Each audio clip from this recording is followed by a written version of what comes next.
ആദ്യം തെരഞ്ഞെടുപ്പ് കമ്മീഷനെ പറ്റി നോക്കാം. ആർട്ടിക്കിൾ 324 തെരഞ്ഞെടുപ്പ് കമ്മീഷനെ പറ്റി പറയുന്നത്. തെരഞ്ഞെടുപ്പ് കമ്മീഷൻ നിലവിൽ വരുന്നത് 1950 ജനുവരി 25 ആദ്യത്തെ മുഖ്യ തെരഞ്ഞെടുപ്പ് കമ്മീഷണർ ആരാണ്? റിപ്പീറ്റഡായിട്ട് ചോദിക്കുന്നതാണ്. സുകുമാർ സെൻ ആണ്. ആദ്യത്തെ മുഖ്യ തെരഞ്ഞെടുപ്പ് കമ്മീഷണറാണ് സുകുമാർ സെൻ. മുഖ്യ തെരഞ്ഞെടുപ്പ് കമ്മീഷണറായ ആദ്യ വനിത ആരാണ്?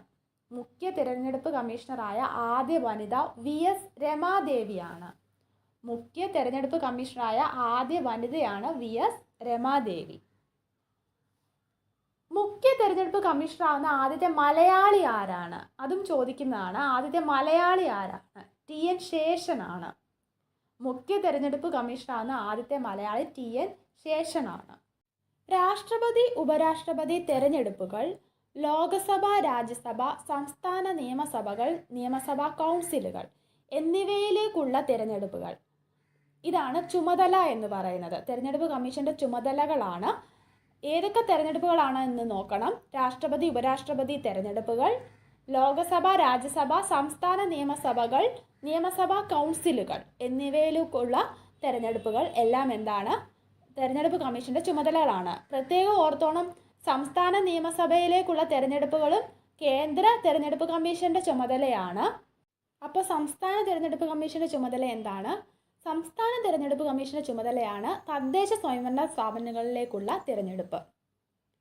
ഇനി നമുക്ക് കേന്ദ്ര തെരഞ്ഞെടുപ്പ് കമ്മീഷന്റെ ഘടന നമുക്ക് നോക്കാം.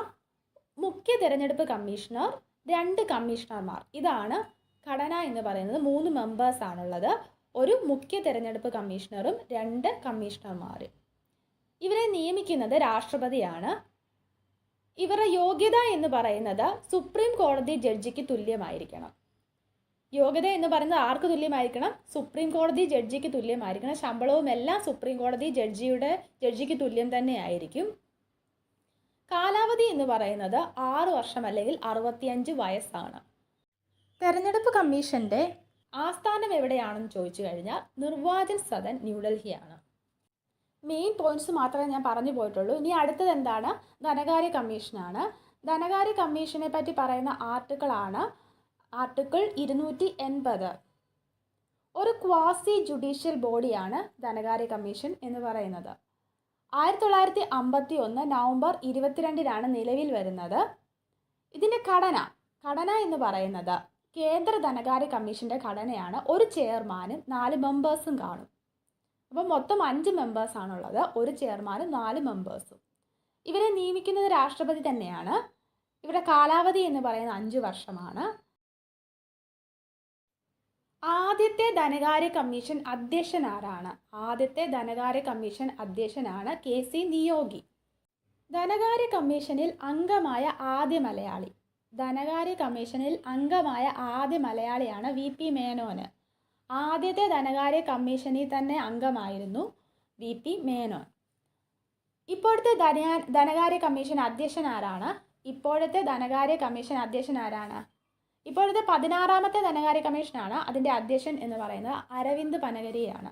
അപ്പോൾ ഞാൻ മുഖ്യ തെരഞ്ഞെടുപ്പ് കമ്മീഷണർ ആരാണെന്ന് പറഞ്ഞില്ല. ഇപ്പോഴത്തെ മുഖ്യ തെരഞ്ഞെടുപ്പ് കമ്മീഷണർ 25ാമത്തെ മുഖ്യ തെരഞ്ഞെടുപ്പ് കമ്മീഷണറാണ് രാജീവ് കുമാറാണ്.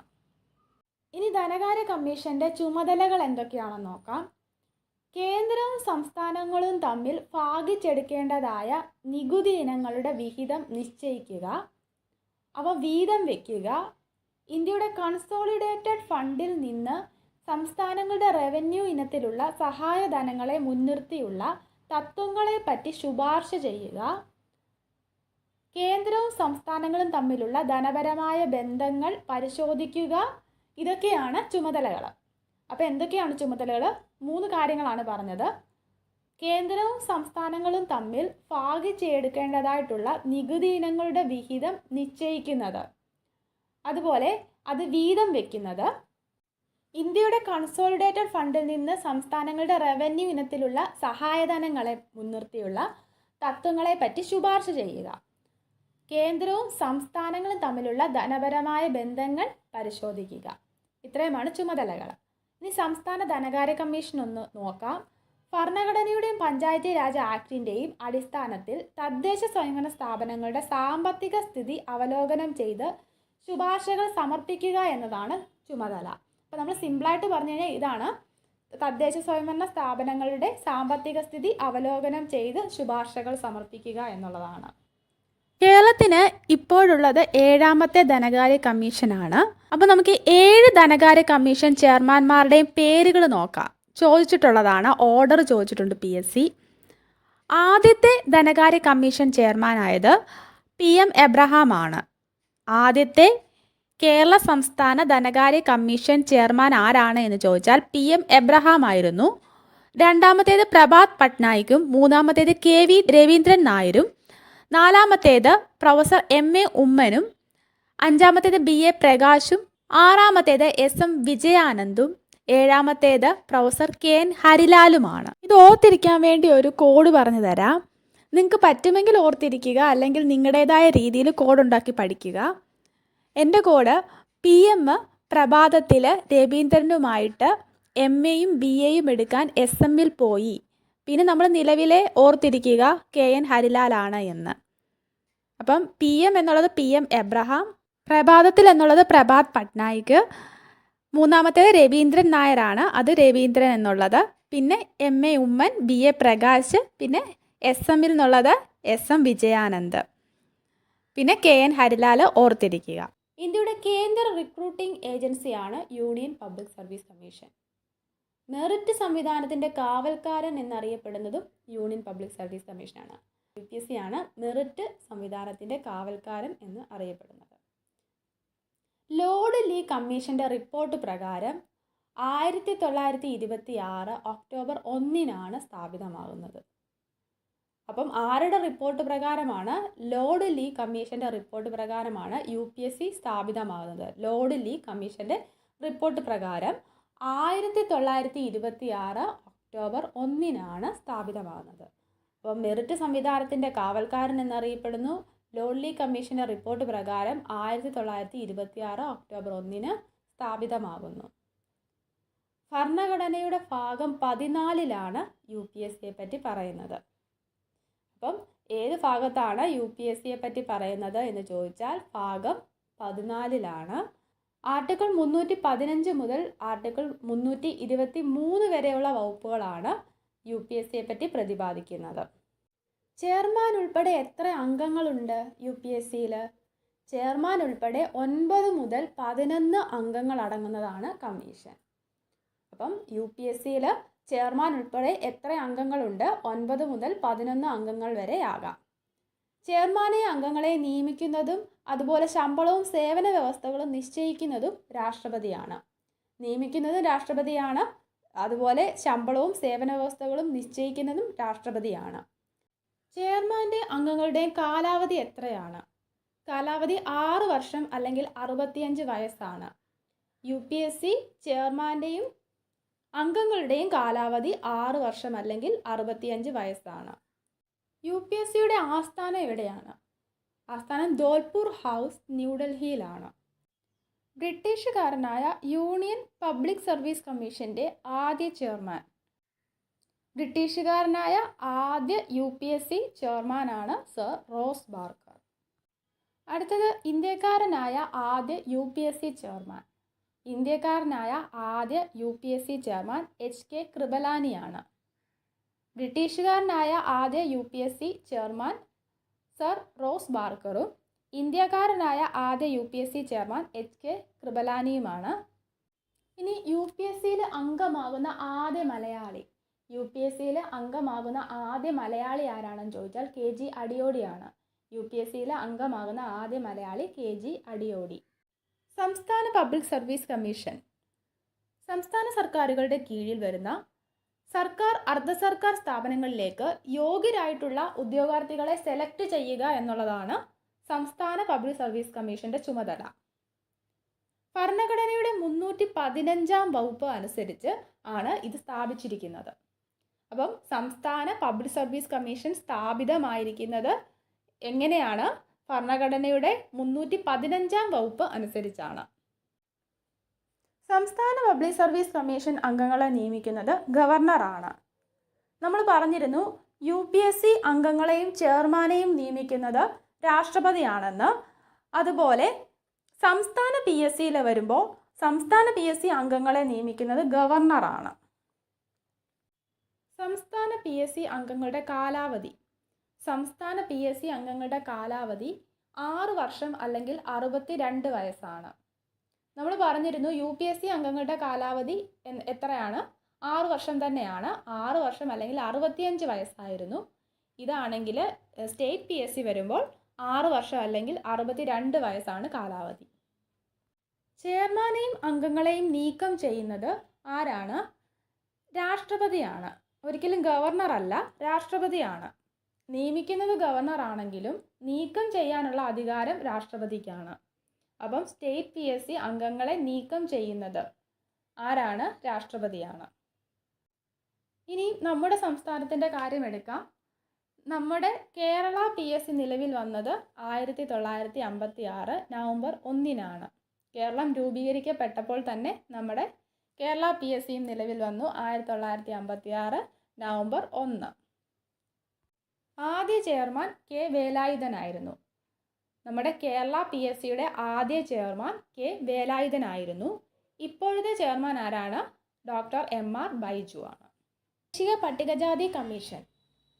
ഇന്ത്യൻ ഭരണഘടനയിലെ ആർട്ടിക്കിൾ 338 ദേശീയ പട്ടികജാതി കമ്മീഷനെ പറ്റി പരാമർശിച്ചിരിക്കുന്നു. ഏത് ആർട്ടിക്കിളിലാണ് ദേശീയ പട്ടികജാതി കമ്മീഷനെ പറ്റി പരാമർശിച്ചിരിക്കുന്നത്?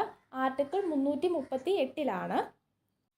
2003 89 ഭേദഗതി വരുന്നിടം വരെയും അതിനു മുൻപ് വരെയും എങ്ങനെയായിരുന്നു? പട്ടികജാതി പട്ടികവർഗ കമ്മീഷൻ എന്ന് പറയുന്നത് ഒന്നായിട്ടായിരുന്നു. പട്ടികജാതി പട്ടികവർഗ കമ്മീഷൻ എന്നായിരുന്നു. അത് വിഭജിച്ചത് 2003 89 ഭേദഗതിയാണ്.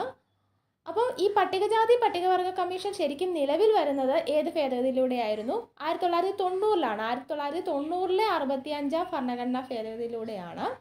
അപ്പോൾ 1990 65 ഭരണഘടനാ ഭേദഗതിയിലൂടെ പട്ടികജാതി പട്ടികവർഗ കമ്മീഷന് നിലവിൽ വന്നു. ആ വന്ന പട്ടികജാതി പട്ടികവർഗ കമ്മീഷനെ വിഭജിച്ച് ദേശീയ പട്ടികജാതി കമ്മീഷൻ രൂപവത്കരിച്ചത് 2003 89 ഭേദഗതിയിലൂടെയാണ്. 338 വകുപ്പ് അനുസരിച്ച് പട്ടികജാതിക്കാർക്കും പട്ടികവർഗക്കാർക്കും ഭരണഘടനയിൽ വ്യവസ്ഥ ചെയ്തിട്ടുള്ള നിയമസഭാ പ്രാതിനിധ്യം, സർക്കാർ സർവീസിലെ പ്രാതിനിധ്യം, മൗലിക അവകാശങ്ങൾക്ക് പ്രായോഗികമായിട്ടുള്ള രൂപം നൽകൽ എന്നിവയെപ്പറ്റി അന്വേഷിക്കാനും റിപ്പോർട്ട് നൽകാനും ഒരു സ്പെഷ്യൽ ഓഫീസറെ നിയമിക്കാൻ രാഷ്ട്രപതിക്ക് അധികാരമുണ്ട്. അപ്പോൾ ഓർത്തോണം, 338 വകുപ്പ് അനുസരിച്ച് പട്ടികജാതിക്കാർക്കും പട്ടികവർഗക്കാർക്കും ഭരണഘടനയിൽ വ്യവസ്ഥ ചെയ്തിട്ടുള്ള നിയമസഭാ പ്രാതിനിധ്യം, സർക്കാർ സർവീസിലെ പ്രാതിനിധ്യം, മൗലിക അവകാശങ്ങൾക്ക് പ്രായോഗിക രൂപം നൽകൽ, ഇതിനെപ്പറ്റിയെല്ലാം അന്വേഷിക്കാനും അതിൻ്റെ റിപ്പോർട്ട് സമർപ്പിക്കാനും ഒരു സ്പെഷ്യൽ ഓഫീസറെ ഏർപ്പെടുത്തിയിട്ടുണ്ട്. ആ സ്പെഷ്യൽ ഓഫീസറെ നിയമിക്കാനുള്ള അധികാരം ആർക്കാണ്? രാഷ്ട്രപതിക്കാണ്. അപ്പോൾ ഈ റിപ്പോർട്ടൊക്കെ ആർക്കായിരിക്കും സമർപ്പിക്കുന്നത്? രാഷ്ട്രപതിക്കായിരിക്കും സമർപ്പിക്കുന്നത്.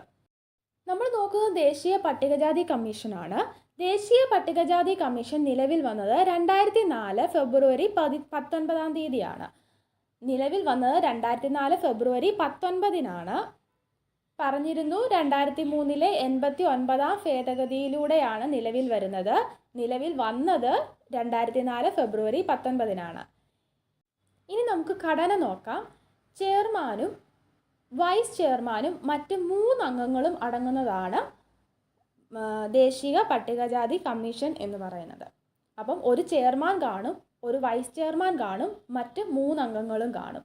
മൊത്തം 5 അംഗങ്ങൾ അടങ്ങുന്നതാണ് ദേശീയ പട്ടികജാതി കമ്മീഷൻ. ആദ്യ ചെയർമാൻ ആരാണ്? സൂരജ് പാനാണ് ആദ്യ ചെയർമാൻ. ദേശീയ പട്ടികജാതി കമ്മീഷൻ്റെ ആദ്യ ചെയർമാൻ എന്ന് പറയുന്നത് സൂരജ് പാനാണ്. ദേശീയ പട്ടികജാതി കമ്മീഷനാണ്. ദേശീയ പട്ടികജാതി കമ്മീഷൻ്റെ ആദ്യ ചെയർമാൻ സൂരജ് പാനാണ്.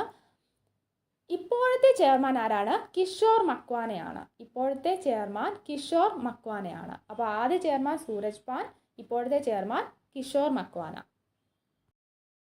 ഇനി ചെയർമാൻ്റെ അംഗങ്ങളുടെയും കാലാവധിയാണ്. ചെയർമാൻ്റെ അംഗങ്ങളുടെ കാലാവധി എന്ന് പറയുന്നത് 3 വർഷമാണ്. നിയമിക്കുന്നതും നീക്കം ചെയ്യുന്നതും ആരാണ്? രാഷ്ട്രപതിയാണ്. ചെയർമാനെ അംഗങ്ങളെ നിയമിക്കുന്നതും നിയമിക്കാനുള്ള അധികാരവും നീക്കം ചെയ്യാനുള്ള അധികാരവും ഉള്ളത് രാഷ്ട്രപതിക്ക് തന്നെയാണ്. ഇനി ദേശീയ പട്ടികവർഗ കമ്മീഷൻ നോക്കാം. ആർട്ടിക്കിൾ 338 എയിലാണ് ദേശീയ പട്ടികവർഗ കമ്മീഷനെ പറ്റി പറയുന്നത്. അപ്പം ആർട്ടിക്കിൾ 338 എന്തിനെ പറ്റിയാണ്? ദേശീയ പട്ടികജാതി കമ്മീഷനെ പറ്റിയാണ്. ആർട്ടിക്കിൾ 338 എയോ ദേശീയ പട്ടികവർഗ കമ്മീഷനെ പറ്റിയാണ്. നമ്മൾ പറഞ്ഞിരുന്നു 1990 65 ഭരണഘടനാ ഭേദഗതിയിലൂടെ പട്ടികജാതി പട്ടികവർഗ കമ്മീഷൻ ഉണ്ടായിരുന്നു. പിന്നീട് ഇതിനെ വിഭജിക്കുന്നു. 2003 89 ഭേദഗതി പ്രകാരമാണ് വിഭജിക്കുന്നത്.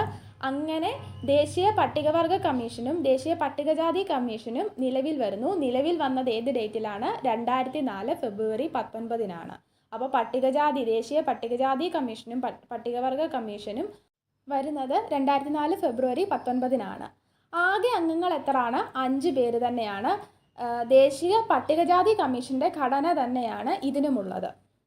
ദേശീയ പട്ടികവർഗ കമ്മീഷൻ്റെ ആദ്യ ചെയർമാൻ ആരാണ്? കൻവർ സിംഗ് ആണ്. ഇനി ചെയർമാൻ്റെ അംഗങ്ങളുടെ കാലാവധി എന്ന് പറയുന്നത് 3 വർഷം തന്നെയാണ്. നിയമിക്കുന്നതും നീക്കം ചെയ്യുന്നതും രാഷ്ട്രപതിയാണ്. ഇനി PSC എങ്ങനെയാണ് ക്വസ്റ്റ്യൻസ് ചോദിക്കുന്നതെന്ന് ഒരു 2 ക്വസ്റ്റ്യൻസ് നമുക്ക് നോക്കാം. PYQ ആണ്. പട്ടികവർഗ കമ്മീഷനെ പറ്റിയാണ് ഞാൻ എടുത്തിരിക്കുന്നത്. ദേശീയ പട്ടികവർഗ കമ്മീഷനുമായി ബന്ധപ്പെട്ട് ഇനി പറയുന്ന പ്രസ്താവനകളിൽ തെറ്റ് ഏതാണ്? 3 പ്രസ്താവനകളാണ് കൊടുത്തിരിക്കുന്നത്. ഒന്നാമത്തെ പ്രസ്താവന 2003 89 ഭരണഘടനാ ഭേദഗതി നിയമം വഴി രൂപീകരിച്ചത്. രണ്ടാമത്തെ പ്രസ്താവന ചെയർമാനും വൈസ് ചെയർമാനും യഥാക്രമം കേന്ദ്ര ക്യാബിനറ്റ് മന്ത്രി, സഹമന്ത്രി എന്നീ പദവികൾ നൽകി ആദരിച്ചിട്ടുണ്ട്. മൂന്നാമത്തെ പ്രസ്താവന കമ്മ്യൂണിറ്റിക്കായി നൽകിയിട്ടുള്ള സുരക്ഷാ സംവിധാനങ്ങളുമായി ബന്ധപ്പെട്ട എല്ലാ കാര്യങ്ങളും അന്വേഷിക്കാനും നിരീക്ഷിക്കാനും അധികാരമുണ്ട്. അപ്പം ഇതാണ് 3 പ്രസ്താവനകൾ എന്ന് പറയുന്നത്. ഇതിൽ തെറ്റ് ഏതാണ് എന്നാണ് ചോദിച്ചിരിക്കുന്നത്. ഫസ്റ്റ് സ്റ്റേറ്റ്മെൻറ്റ് നമുക്കറിയാം, 2003 89 ഭരണഘടനാ ഭേദഗതി നിയമം വഴി തന്നെ രൂപീകരിച്ചതാണ്. സെക്കൻഡ് സ്റ്റേറ്റ്മെൻറ്റ് ചെയർമാനും വൈസ് ചെയർമാനും യഥാക്രമം കേന്ദ്ര ക്യാബിനറ്റ് മന്ത്രി, സഹമന്ത്രി എന്നീ പദവികൾ നൽകി ആദരിച്ചിട്ടുണ്ട്. ഈ പദവികളിൽ ഇരുന്ന വ്യക്തികളായിരിക്കും ദേശീയ പട്ടികവർഗ കമ്മീഷൻ്റെ ചെയർമാനും വൈസ് ചെയർമാനും ആകുന്നത്. അത് ശരിയായ സ്റ്റേറ്റ്മെൻറ്റ് തന്നെയാണ്. മൂന്നാമത്തെ സ്റ്റേറ്റ്മെൻറ്റ് കമ്മ്യൂണിറ്റിക്കായി നൽകിയിട്ടുള്ള സുരക്ഷാ സംവിധാനങ്ങളുമായി ബന്ധപ്പെട്ട എല്ലാ കാര്യങ്ങളും അന്വേഷിക്കുന്നതും അതുപോലെ നിരീക്ഷിക്കുന്നതും എല്ലാം ദേശീയ പട്ടികവർഗ കമ്മീഷൻ തന്നെയാണ്. അപ്പം 3 സ്റ്റേറ്റ്മെൻറ്റും ശരിയായ സ്റ്റേറ്റ്മെൻറ്റാണ്. അപ്പം തെറ്റായിട്ടുള്ള ഒരു സ്റ്റേറ്റ്മെൻറ്റ് ഇതിനകത്തിലില്ല. എല്ലാം ശരി എന്നുള്ളതാണ് ഉത്തരം. അടുത്ത ക്വസ്റ്റ്യൻ, താഴെ പറയുന്നവയിൽ പട്ടികവർഗത്തിനായുള്ള ദേശീയ കമ്മീഷൻ്റെ ചുമതലകളിൽ ഉൾപ്പെടുന്നത് ഏത്? പട്ടികവർഗ വിഭാഗത്തിന് ഭരണഘടന അനുശാസിക്കുന്ന സംരക്ഷണവും നിയമങ്ങളും സംബന്ധിച്ച അന്വേഷണവും വിലയിരുത്തലും. അത് കറക്റ്റാണല്ലോ. പട്ടികവർഗ വിഭാഗത്തിന് നമ്മൾ പറഞ്ഞിരുന്നു, മുമ്പത്തെ സ്റ്റേറ്റ്മെൻറ്റിൽ തന്നെ പറഞ്ഞിരുന്നു, സംരക്ഷണവും നിയമങ്ങളും സംബന്ധിച്ച അന്വേഷണങ്ങളും വിലയിരുത്തലും. രണ്ടാമത്തെ സ്റ്റേറ്റ്മെൻറ്റ് അവകാശ ലംഘനങ്ങൾക്കെതിരെയുള്ള പരാതികളുടെ അടിസ്ഥാനത്തിൽ അന്വേഷണം നടത്തുക. അടുത്ത സ്റ്റേറ്റ്മെൻറ്റ് പ്രസിഡന്റിന് വാർഷിക റിപ്പോർട്ട് സമർപ്പിക്കുക. അടുത്ത സ്റ്റേറ്റ്മെൻറ്റ് എന്താണ്? നാലാമത്തെ സ്റ്റേറ്റ്മെൻറ്റ് സാമൂഹികവും സാമ്പത്തികവുമായ ആസൂത്രണത്തിൽ പങ്കെടുക്കുകയും നിർദ്ദേശങ്ങൾ നൽകുകയും ചെയ്യുക. അപ്പോൾ ഇതിൽ പ്രസിഡന്റിന് വാർഷിക റിപ്പോർട്ട് സമർപ്പിക്കുന്നത് നമുക്കറിയാം കറക്റ്റാണെന്ന്.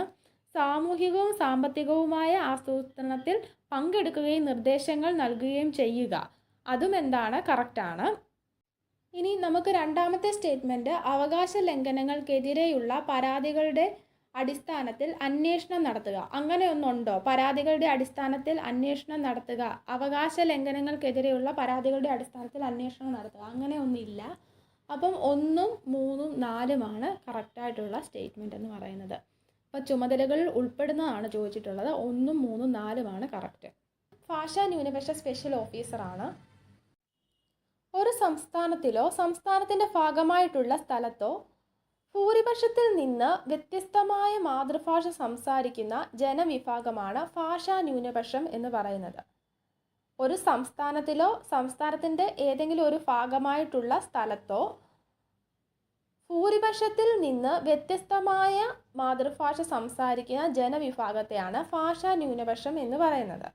ഇവരുടെ അവകാശങ്ങൾ സംരക്ഷിക്കുന്നതിനായി നിയമിക്കപ്പെട്ട ഉദ്യോഗസ്ഥനാണ് ഭാഷാ ന്യൂനപക്ഷ സ്പെഷ്യൽ ഓഫീസർ. സംസ്ഥാന പുനഃസംഘടനാ കമ്മീഷന്റെ ശുപാർശ പ്രകാരം 1957 ഭാഷാ ന്യൂനപക്ഷങ്ങൾക്കായുള്ള സ്പെഷ്യൽ ഓഫീസർ നിയമിതനായത്. അപ്പം ഭാഷാ ന്യൂനപക്ഷങ്ങൾക്കായുള്ള സ്പെഷ്യൽ ഓഫീസറിനെ നിയമിച്ചതെന്നാണ് 1957. ഇതിനായി 1956 7ാം ഭരണഘടനാ ഭേദഗതി നിയമപ്രകാരം ഭരണഘടനയുടെ ഭാഗം 17 350B എന്ന പുതിയ വകുപ്പ് കൂട്ടിച്ചേർത്തു. അപ്പം 7th അമെൻമെൻറ്റ് പ്രകാരം 1956 സെവൻത് അമെൻമെൻറ്റ് പ്രകാരം ഏത് വകുപ്പാണ് കൂട്ടിച്ചേർത്തത്? 350B എന്ന് പറയുന്ന വകുപ്പാണ് കൂട്ടിച്ചേർത്തത്. 350B എന്താണ്? ഭാഷാ ന്യൂനപക്ഷ സ്പെഷ്യൽ ഓഫീസറെ പറ്റി പറയുന്ന വകുപ്പാണ്. അത് കൂട്ടിച്ചേർത്തു ഭാഗം 17. ഭരണഘടനയുടെ ഭാഗം 17 എന്താണ് പറഞ്ഞിരിക്കുന്നത് നിങ്ങൾ കമൻറ്റ് ചെയ്യുക. ഇനി അടുത്തത് ഭാഷാ ന്യൂനപക്ഷ സ്പെഷ്യൽ ഓഫീസറുടെ ചുമതലകളാണ്. വികസനത്തിനും ദേശീയ ഉദ്ഗ്രഥനത്തിനും ഭാഷാ ന്യൂനപക്ഷങ്ങൾക്ക് തുല്യ അവസരങ്ങൾ നൽകുക. അതാണ് ഒന്നാമത്തെ ചുമതല എന്ന് പറയുന്നത്. ഭാഷാ ന്യൂനപക്ഷങ്ങൾക്ക് തുല്യ അവസരങ്ങൾ നൽകുക. ന്യൂനപക്ഷങ്ങൾക്കിടയിൽ അവരെ സംരക്ഷിക്കുന്ന അവകാശങ്ങളെക്കുറിച്ച് അവബോധം പ്രചരിപ്പിക്കുക. ഇന്ത്യൻ ഭരണഘടന ഉറപ്പു നൽകുന്ന അവകാശങ്ങളും സംരക്ഷണങ്ങളും ഫലപ്രദമായി നടപ്പിലാക്കുന്നത് ഉറപ്പാക്കുക. അപ്പോൾ എന്തൊക്കെയാണ്? ആദ്യം എന്താണ് പറഞ്ഞത്? അവകാശങ്ങളെക്കുറിച്ച് അവബോധം പ്രചരിപ്പിക്കുക. പിന്നീട് എന്താണ് പറഞ്ഞത്? ന്യൂനപക്ഷങ്ങൾക്കിടയിൽ അവരെ സംരക്ഷിക്കുന്ന അവകാശങ്ങളെക്കുറിച്ച് അവബോധം പ്രചരിപ്പിക്കുക. ആദ്യം തുല്യ അവസരങ്ങൾ, പിന്നെ അവബോധം, അവകാശങ്ങളും സംരക്ഷണങ്ങളും ഫലപ്രദമായി നടപ്പിലാക്കുന്നുണ്ട് എന്ന് ഉറപ്പുവരുത്തുക. ഇത്രയും 3 ചുമതലകൾ. നിയമിക്കുന്ന രാഷ്ട്രപതിയാണ്. നിലവിൽ ആരാണ് ഭാഷാ ന്യൂനപക്ഷ സ്പെഷ്യൽ ഓഫീസർ? ശ്രീ ശ്രീനിവാസ് ദണ്ഡയാണ്. നിലവിലത്തെ ഭാഷാ ന്യൂനപക്ഷ സ്പെഷ്യൽ ഓഫീസർ. അടുത്തതിനി നമ്മൾ നോക്കുന്നത് ദേശീയ പിന്നാക്ക വിഭാഗ കമ്മീഷനാണ്. ദേശീയ പിന്നാക്ക വിഭാഗ കമ്മീഷൻ 1992 ഇന്ദിരാ സാനി കേസിന്റെ ഫലമായിട്ടാണ് ദേശീയ പിന്നാക്ക വിഭാഗങ്ങൾക്കായിട്ടുള്ള ഒരു കമ്മീഷൻ വരുന്നത്. ഇത് നിലവിൽ വരുന്നത് 1993 ഓഗസ്റ്റ് 14 1993 ഓഗസ്റ്റ് 14 ഇത് നിലവിൽ വരുന്നത്. ഇത് നിലവിൽ വരുമ്പോൾ ഇത് ഒരു ഭരണഘടനാ സ്ഥാപനമായിരുന്നില്ല. 2018 102ാം ഭേദഗതി നിയമത്തിലൂടെയാണ് ഇതിന് ഭരണഘടനാ പദവി ലഭിക്കുന്നത്. അപ്പോൾ ദേശീയ പിന്നാക്ക വിഭാഗ കമ്മീഷന് ഭരണഘടനാ പദവി ലഭിക്കുന്നത് ഏത് ഭേദഗതിയിലൂടെയാണ്? 102ാം ഭേദഗതിയിലൂടെയാണ്. ഇത് 102ാം ഭേദഗതി എന്നാണ്? 2018 2018 102ാം ഭേദഗതിയിലൂടെയാണ് ദേശീയ പിന്നാക്ക വിഭാഗ കമ്മീഷന് ഭരണഘടനാ പദവി ലഭിക്കുന്നത്. അപ്പം ഭരണഘടനാ പദവി ലഭിക്കുമ്പോൾ ഏത് ആർട്ടിക്കിളിലായിരിക്കും ഇത് പറയുന്നത്?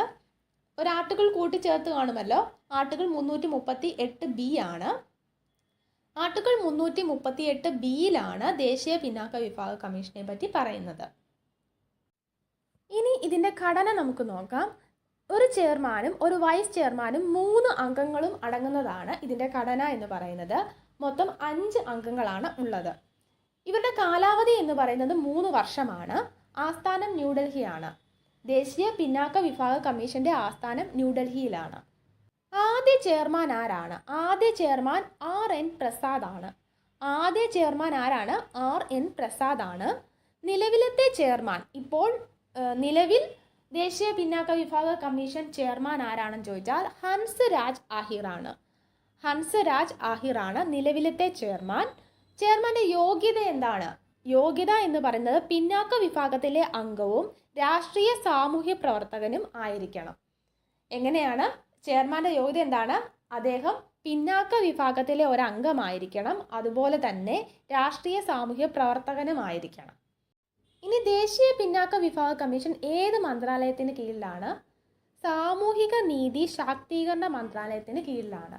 അപ്പോൾ സാമൂഹിക നീതി ശാക്തീകരണ മന്ത്രാലയത്തിന് കീഴിലാണ് ദേശീയ പിന്നാക്ക വിഭാഗ കമ്മീഷൻ ഉള്ളത്. സംസ്ഥാന പിന്നാക്ക വിഭാഗ കമ്മീഷൻ ചെയർമാൻ ഇപ്പോഴാരാണ്? ജി ശശിധരനാണ്. ഓർത്തിരുന്നോണം, സംസ്ഥാന പിന്നാക്ക വിഭാഗ കമ്മീഷൻ ചെയർമാൻ ജി ശശിധരനാണ്. Controller and auditor general of India. ആദ്യം CAGയുടെ ചുമതലകൾ എന്തൊക്കെയാണെന്ന് നോക്കാം. ഇന്ത്യയിൽ കേന്ദ്ര സംസ്ഥാന സർക്കാരുകളുടെ വരവ് ചെലവുകൾ പരിശോധിക്കുന്നതിനും ആവശ്യമായ നിർദ്ദേശങ്ങൾ നൽകുന്നതിനുമാണ് CAG. സർക്കാരുകളുടെ വാർഷിക കണക്കുകൾ ഒത്തുനോക്കി പാർലമെന്റിൽ അതിൻ്റെ റിപ്പോർട്ടുകൾ സമർപ്പിക്കുകയാണ് പ്രധാന ചുമതല. അപ്പോൾ CAGയുടെ പ്രധാന ചുമതല എന്താണ്?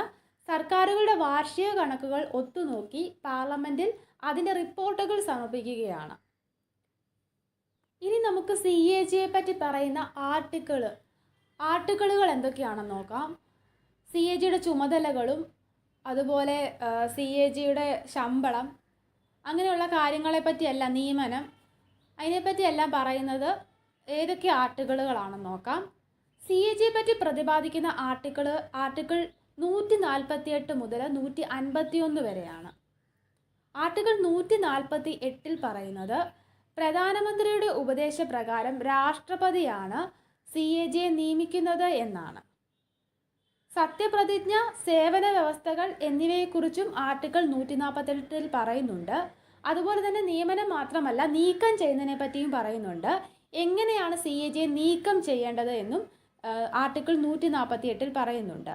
സുപ്രീം കോടതിയിലെ ജഡ്ജിയെ എങ്ങനെയാണോ നീക്കം ചെയ്യുന്നത്, അതേ കാരണങ്ങളാൽ മാത്രമേ CAGയെ നീക്കം ചെയ്യാൻ കഴിയൂ എന്നാണ് ആർട്ടിക്കിൾ 148 പറയുന്നത്. നീക്കം ചെയ്യുന്ന ഈ ഒരു രീതിക്ക് ഇംപീച്ച്മെൻറ്റ് എന്നും പറയാറുണ്ട്. അപ്പം സുപ്രീം കോടതി ജഡ്ജിയെ നീക്കം ചെയ്യുന്ന അതേ രീതിയിൽ തന്നെയാണ് CAGയും നീക്കം ചെയ്യുന്നത്. ആർട്ടിക്കിൾ 149 CAGയുടെ ചുമതലകളെയും അധികാരങ്ങളെയും കുറിച്ച് പറയുന്നത്. ആർട്ടിക്കിൾ 150 പറയുന്നത് രാഷ്ട്രപതിയുടെ നിർദ്ദേശപ്രകാരം കേന്ദ്ര സർക്കാരിൻ്റെയും സംസ്ഥാന സർക്കാരിൻ്റെയും അക്കൗണ്ടുകൾ സൂക്ഷിക്കുന്നതിനെ പറ്റിയാണ്. ഇനി അടുത്ത ആർട്ടിക്കിൾ 151 കേന്ദ്രത്തിൻ്റെ കണക്കുകളെ സംബന്ധിക്കുന്ന റിപ്പോർട്ടുകൾ രാഷ്ട്രപതിക്കും സംസ്ഥാനങ്ങളുടെ കണക്കുകളെ സംബന്ധിക്കുന്ന റിപ്പോർട്ടുകൾ ഗവർണർക്കും സമർപ്പിക്കുന്നതിനെ പറ്റിയാണ് ആർട്ടിക്കിൾ 151 പറയുന്നത്. അപ്പം 148 ചോദിക്കാറുള്ളത്. CAGയെ പറ്റി പ്രതിപാദിക്കുന്ന ആർട്ടിക്കിൾ ഏതാണ്? ആർട്ടിക്കിൾ 148 അത് മാത്രം ഓർത്തിരിക്കുക. നീക്കം ചെയ്യുന്നത് എങ്ങനെയാണെന്ന് ഞാൻ പറഞ്ഞു. സുപ്രീം കോടതിയിലെ ജഡ്ജിയെ നീക്കം ചെയ്യുന്ന അതേ രീതിയിലാണ് CAGയെ നീക്കം ചെയ്യുന്നതെന്ന് പറഞ്ഞു. ഇനി കാലാവധി എത്രയാണ്? 6 വർഷം അല്ലെങ്കിൽ 65 വയസ്സാണ്. ആദ്യത്തെ CAG ആരായിരുന്നു? V. നരഹരി റാവു ആയിരുന്നു. നിലവിൽ CAG ഗിരീഷ് ചന്ദ്ര മുർമുവാണ്. 14ാമത്തെ CAG ആണ് ഗിരീഷ് ചന്ദ്ര മുർമു. അറ്റോർണി ജനറലും അഡ്വക്കേറ്റ് ജനറലിനെയുമാണ് ഉൾപ്പെടുത്തിയിരിക്കുന്നത്. ഇന്ത്യയുടെ ഏറ്റവും ഉയർന്ന നിയമ ഓഫീസറാണ് അറ്റോർണി ജനറൽ. അറ്റോർണി ജനറലിനെ പറ്റി പ്രതിപാദിക്കുന്ന ആർട്ടിക്കിളാണ് ആർട്ടിക്കിൾ 76. ഇദ്ദേഹത്തിൻ്റെ ചുമതലകൾ എന്തൊക്കെയാണ്? നിയമപരമായ കാര്യങ്ങളിൽ കേന്ദ്ര ഗവൺമെൻറ്റിനെ ഉപദേശിക്കുക, രാഷ്ട്രപതിയുടെ നിർദ്ദേശപ്രകാരം നിയമ സ്വഭാവമുള്ള മറ്റ് കർത്തവ്യങ്ങൾ നിർവഹിക്കുക. ഇതാണ് ഇദ്ദേഹത്തിൻ്റെ ചുമതല എന്ന് പറയുന്നത്. അപ്പം അറ്റോർണി ജനറലിൻ്റെ ചുമതലകൾ എന്തൊക്കെയാണ്? നിയമപരമായ കാര്യങ്ങളിൽ കേന്ദ്ര ഗവൺമെൻറ്റിനെ ഉപദേശിക്കുക, രാഷ്ട്രപതിയുടെ നിർദ്ദേശപ്രകാരം നിയമ സ്വഭാവമുള്ള മറ്റ് കർത്തവ്യങ്ങൾ നിർവഹിക്കുക എന്നതാണ്. അറ്റോർണി ജനറലിനെ നിയമിക്കുന്നത് രാഷ്ട്രപതിയാണ്. ഇദ്ദേഹത്തിൻ്റെ യോഗ്യത സുപ്രീം കോടതിയിലെ ജഡ്ജിയുടെ യോഗ്യതയ്ക്ക് തുല്യമായിരിക്കും. സുപ്രീം കോടതിയിലെ ജഡ്ജിയുടെ യോഗ്യതയ്ക്ക് തുല്യമാണ് ഇദ്ദേഹത്തിൻ്റെ യോഗ്യത. പാർലമെൻറ്റ് അംഗമല്ലെങ്കിലും പാർലമെൻറ്റിൻ്റെ ഇരുസഭകളിലും പ്രസംഗിക്കാനും കർത്തവ്യ നിർവഹണത്തിനായി ഇന്ത്യയിലെ എല്ലാ കോടതികളിലും ഹാജരാകാനുമുള്ള അവകാശം ഇദ്ദേഹത്തിനുണ്ട്. അപ്പം പാർലമെൻറ്റിൻ്റെ അംഗമല്ല എങ്കിൽ പോലും പാർലമെൻറ്റിൻ്റെ ഇരുസഭകളിലും പ്രസംഗിക്കാനും കർത്തവ്യ നിർവഹണത്തിനായി ഇന്ത്യയിലെ എല്ലാ കോടതികളിലും ഹാജരാകാനുമുള്ള അവകാശം അറ്റോർണി ജനറലിനുണ്ട്. ഇന്ത്യയിലെ ആദ്യത്തെ അറ്റോർണി ജനറൽ ആരാണ്? ഇന്ത്യയിലെ ആദ്യത്തെ അറ്റോർണി ജനറലാണ് MC സെതൽവാദ്. ഇന്ത്യയിലെ ആദ്യത്തെ അറ്റോർണി ജനറലാണ് MC സെതൽവാദ്. നിലവിൽ ആരാണ് ഇന്ത്യയിലെ അറ്റോർണി ജനറൽ? R വെങ്കിട്ടരമണിയാണ്. R വെങ്കിട്ടരമണിയാണ് നിലവിലത്തെ അറ്റോർണി ജനറൽ. അറ്റോർണി ജനറലിനെ പറ്റി നമ്മൾ പഠിച്ചു. ഇനി സംസ്ഥാന അഡ്വക്കേറ്റ് ജനറലാണ്. സംസ്ഥാനങ്ങളിൽ ആരാണ്? അഡ്വക്കേറ്റ് ജനറലാണ്. അറ്റോർണി ജനറലിന് സമാനമായി സംസ്ഥാനങ്ങളിലെ ഏറ്റവും ഉയർന്ന നിയമ ഓഫീസറാണ് അഡ്വക്കേറ്റ് ജനറൽ. അറ്റോർണി ജനറലിന് സമാനമായിട്ട് സംസ്ഥാനങ്ങളിൽ ഏറ്റവും ഉയർന്ന നിയമ ഓഫീസർ ആരാണ്? അഡ്വക്കേറ്റ് ജനറലാണ്. അഡ്വക്കേറ്റ് ജനറലിനെ പറ്റി പ്രതിപാദിക്കുന്ന ആർട്ടിക്കിൾ ഏതാണ്? ആർട്ടിക്കിൾ 165 ആർട്ടിക്കിൾ 165 അഡ്വക്കേറ്റ് ജനറലിനെ പറ്റി പ്രതിപാദിക്കുന്ന ആർട്ടിക്കിൾ. ഇദ്ദേഹത്തിൻ്റെ യോഗ്യത എന്ന് പറയുന്നത് ഹൈക്കോടതിയിലെ ജഡ്ജിക്ക് തുല്യമായിട്ടുള്ള യോഗ്യതയാണ്. ഹൈക്കോടതിയിലെ ജഡ്ജിക്ക് തുല്യമായ യോഗ്യതയാണ് അഡ്വക്കേറ്റ് ജനറലിനുള്ളത്. അറ്റോർണി ജനറലിനോ സുപ്രീം കോർട്ട് ജഡ്ജിക്ക് തുല്യമായ യോഗ്യതയാണുള്ളത്. കാര്യനിർവഹണത്തിനായി സംസ്ഥാന നിയമസഭയെ അഭിസംബോധന ചെയ്യാനും സംസ്ഥാനത്തെ ഏത് നിയമ കോടതികളിലും ഹാജരാകാനും ഇദ്ദേഹത്തിന് അവകാശമുണ്ട്. എന്തൊക്കെയാണ്? കാര്യനിർവഹണത്തിനായി സംസ്ഥാന നിയമസഭയെ അഭിസംബോധന ചെയ്യാനും സംസ്ഥാനത്തെ ഏത് നിയമ കോടതികളിലും ഹാജരാകാനും ഇദ്ദേഹത്തിന് അവകാശമുണ്ട്. ഇദ്ദേഹത്തെ നിയമിക്കുന്നത് ആരാണ്? ഗവർണറാണ്. നിലവിലാരാണ് കേരളത്തിൻ്റെ അഡ്വക്കേറ്റ് ജനറൽ? അഡ്വക്കേറ്റ് ഗോപാലകൃഷ്ണ കുറുപ്പാണ്. ജി എസ് ടി കൗൺസിൽ നിലവിൽ വരുന്നത് എന്നാണ്? 2016 September 15 2016 September 15 G S T council നിലവിൽ വരുന്നത്. ജി എസ് ടി നിലവിൽ വരുന്നത് 2017 July 1 2017 July 1 G S T നിലവിൽ വരുന്നത്. റിപ്പീറ്റഡ് ക്വസ്റ്റ്യൻ ആണ്, അറിയാം.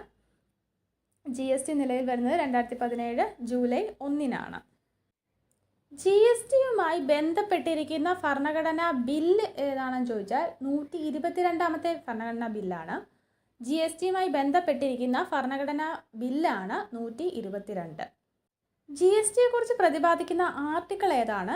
ജി എസ് ടിയെക്കുറിച്ച് പ്രതിപാദിക്കുന്ന ആർട്ടിക്കിളാണ് 246A. ഇനി ജി എസ് ടി കൗൺസിലിൻ്റെ ആസ്ഥാനം എവിടാണ്? ന്യൂഡൽഹിയിലാണ്. ജി എസ് ടി കൗൺസിലിൻ്റെ ആസ്ഥാനം ന്യൂഡൽഹിയിലാണ്. എത്ര അംഗങ്ങളാണ് ആകെയുള്ളത്? 33 അംഗങ്ങളാണ് ജി എസ് ടി കൗൺസിലിലുള്ളത്. ജി എസ് ടി കൗൺസിലിനെ പറ്റി പ്രതിപാദിക്കുന്ന ആർട്ടിക്കിളാണ് 279A. ജി എസ് ടി കൗൺസിലിനെ പറ്റി പ്രതിപാദിക്കുന്ന ആർട്ടിക്കിളാണ് 279A. ഇനി ജി എസ് ടി കൗൺസിലിലെ അംഗങ്ങൾ ഏതൊക്കെയാണ്? എപ്പോഴും സ്റ്റേറ്റ്മെൻറ്റായിട്ട് ചോദിക്കുന്നതാണ്. ജി എസ് ടി കൗൺസിൽ അംഗങ്ങൾ ആരൊക്കെയാണ്? കേന്ദ്ര ധനകാര്യമന്ത്രിയാണ് ജി എസ് ടി കൗൺസിലിൻ്റെ അധ്യക്ഷ. കേന്ദ്ര ധനകാര്യമന്ത്രി, ധനകാര്യം അല്ലെങ്കിൽ റവന്യൂ വകുപ്പിൻ്റെ ചുമതലയുള്ള കേന്ദ്ര സഹമന്ത്രി, ഓരോ സംസ്ഥാനത്തു നിന്നും നോമിനേറ്റ് ചെയ്യപ്പെട്ട ധനകാര്യ നികുതി വകുപ്പിൻ്റെ ചുമതലയുള്ള മന്ത്രിമാർ. അപ്പം ജി എസ് ടി കൗൺസിൽ അംഗങ്ങളെയാണ് പറഞ്ഞത്. കേന്ദ്ര ധനകാര്യമന്ത്രി, ധനകാര്യം അല്ലെങ്കിൽ റവന്യൂ വകുപ്പിൻ്റെ ചുമതലയുള്ള കേന്ദ്ര സഹമന്ത്രി, ഓരോ സംസ്ഥാനത്തു നിന്ന് നോമിനേറ്റ് ചെയ്യപ്പെട്ട ധനകാര്യ നികുതി വകുപ്പിൻ്റെ ചുമതലയുള്ള മന്ത്രിമാർ. ഇനി ഈ സമിതിയുടെ അധികാരങ്ങൾ എന്തൊക്കെയാണെന്ന് നോക്കാം.